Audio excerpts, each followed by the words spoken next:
Alright, y'all, this is the snake man back. What I have right here is a snake that I've never caught before, but we have his cousin down here in Louisiana. We get zoom in on this snake. This snake is not supposed to be in Louisiana. As you can see, this is the Eastern Cottonmouth. Now, how do you know if it's an Eastern or a Western Cottonmouth, you ask? Well, if I can get him up, if you can take a look up under the chin, hold up. The chin is plain. If you can you see the chin? No. Yeah. The chin is plain in color. It's plain. It's plain white or sometimes a yellowish. And the belly is more beautifully marked than a Western. And if you look at the head, that banded mask of a cottonmouth that goes that band that goes down from the eye to down all the way down the cheek, it will be copper in color actually, more like a copperhead. And also these things are lighter in color than a Western cottonmouth. Now I don't know how we got down here. I don't think it would be uncommon for them to transfer from Louisiana, somewhere like Alabama where they're native to Louisiana, because it really is nothing stopping them coming from that over there to Louisiana. But this is what doesn't happen at all. Now I've caught a couple of light colored westerns that were Western cottonmouths, but this is definitely an Eastern cottonmouth. My favorite species of cottonmouth, Agkistrodon Piscavorus Piscavorus. This is also the largest species of cottonmouth. You get them to around almost 8 foot long. These things are absolutely massive.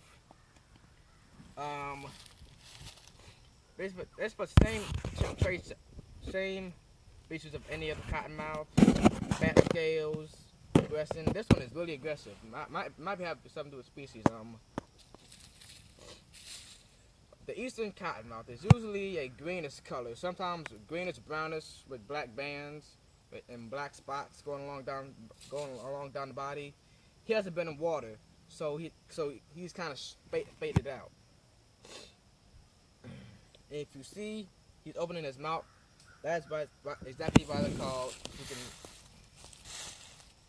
open his mouth. That is exactly why they're called the cottonmouth or water moccasin. When they get threatened, they cock their head back out at a 90-degree angle, open their mouth, and rattle their tail. And sometimes they'll strike without you grabbing them. I only had a couple do that to me though, with just slight provocation, and they'll strike at me.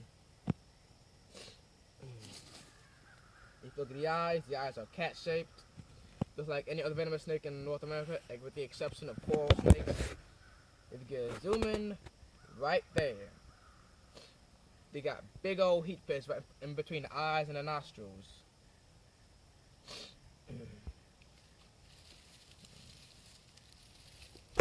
Still battling still. I think he might be a female.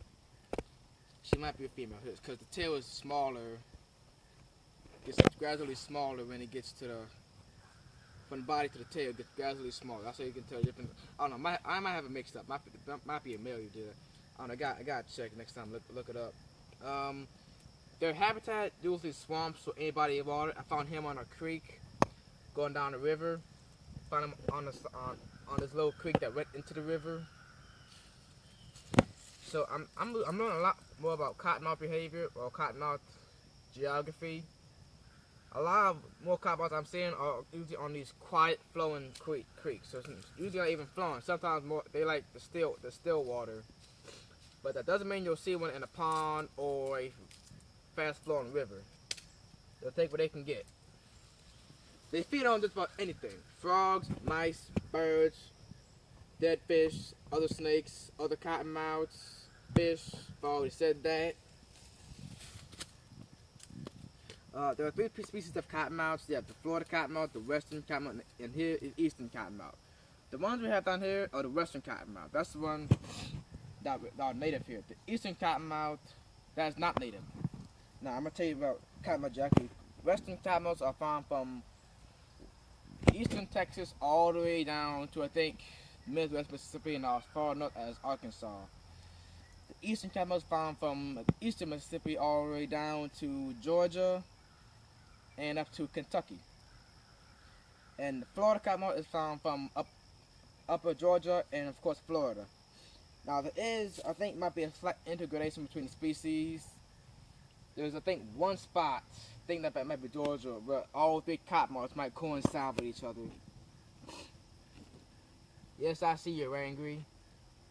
Man, this one, she's just aggressive. I don't know why. I might be something to do with species. And that's all I got to say. Let me think. Is that all I got to say? Yes, Dylan, that's all you got to say. Oh, it's the Snake Man out live action. Yay!